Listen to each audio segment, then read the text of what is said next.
Hello, Sandra here from Creating in Spain. Today I want to give you the file for this cute little gift box. You could use it in a smaller version, I guess, for a tree decoration, or maybe it's a tree decoration if you have a very large tree. My tree's not quite that big normally. But this box has been designed so that there is no glue.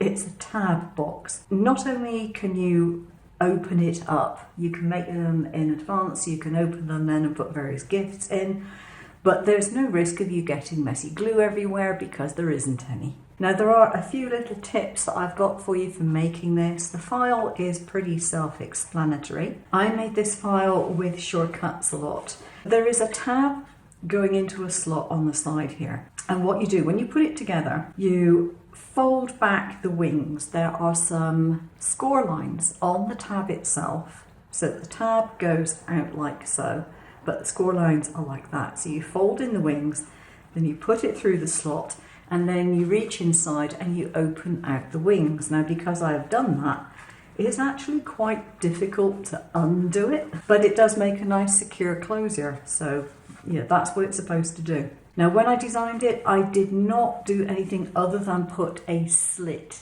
in the side. If you want to make it easier to put together, you can make that slit a little wider.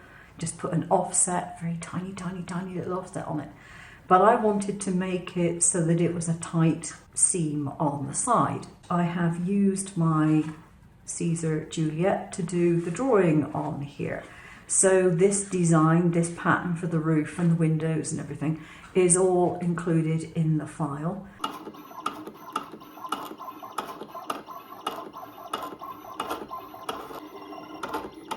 And I use one of my own homemade pen holders, which I think if I remember correctly, it was this one. The pen that I used is a Uniball Signo. I like the Signo white pens, they tend to be quite good. But I did go over the design twice, because with a white pen on a card which is quite absorbent, I found the best bet is to do 2 layers of the drawing. The first layer does mark it out, but it's not overly bright because the ink is sinking into the card. Go over it the second time and then you get the brighter line. Now this is one of my pen holders that I designed, and literally just put it in like that. That's it, done. If you're after the design for these, put them on Thingiverse. If you look for createinspain on Thingiverse, you should find it because it's the only design I think I've got on there. I haven't bothered to put other designs on. My husband printed these off for me a couple of years ago. I've been using them ever since. They're brilliant. They allow, because they have a slit here, they allow for you to have a pen which maybe is a little bit smaller than one size of these holders, but it can be clamped in the clamp and tightened up, or maybe it's just a little bit bigger and you've got to squeeze it in there and it will stretch to accommodate it. I have got these in different sizes, so you know they will accommodate pretty much any pen that I've got. And yeah, I put the file on Thingiverse. It's free. Download it, print it if you can find someone with a 3D printer. The embossing tool that I used, I have several. I've got some homemade ones which are fine, and I've got a couple which I bought. Now I've got, as I said, 2. I bought them at the same time. Now this one here, which has only got 1 point, is a sharp point. Don't use that on card because you will destroy your card. The one that you want to use is one with a slightly rounded tip to it. It's still quite sharp, but it's not hard enough that it's going to really destroy your card unless you put too much force on it. So I drew the lines in shortcuts a lot first of all, and then I did the score lines with the scoring tool, and then I did the cutting. And yeah, it's worked out pretty well. And then all you need is a piece of ribbon to secure it.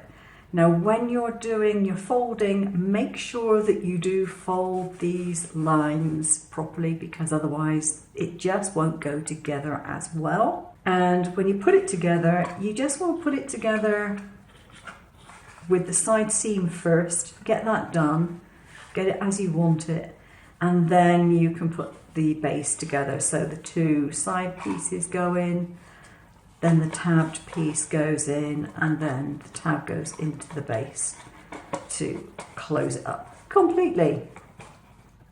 Then you put whatever you want to inside, and you put your ribbon on. Now, one thing that I didn't do, but I should probably have done when I did it, is to seal my ribbon like so, because it makes it easier to get it through the holes. And you can always trim that little bit off afterwards if you don't like the singed look. So you want to do it from the back to the front. Trying to do this with the ribbon all sort of fraying, and no, it was not easy. So there we go. There's our little gift box, and I think that is quite cute. Now, I've done this with the brown card. Looks vaguely like a gingerbread house. I think it would also look very nice with black and silver, or black and gold, or even white and silver. But I really do like silver and gold pens on black. It just looks really classy. So yeah, nice little design to do. Doesn't take very long to cut it out either.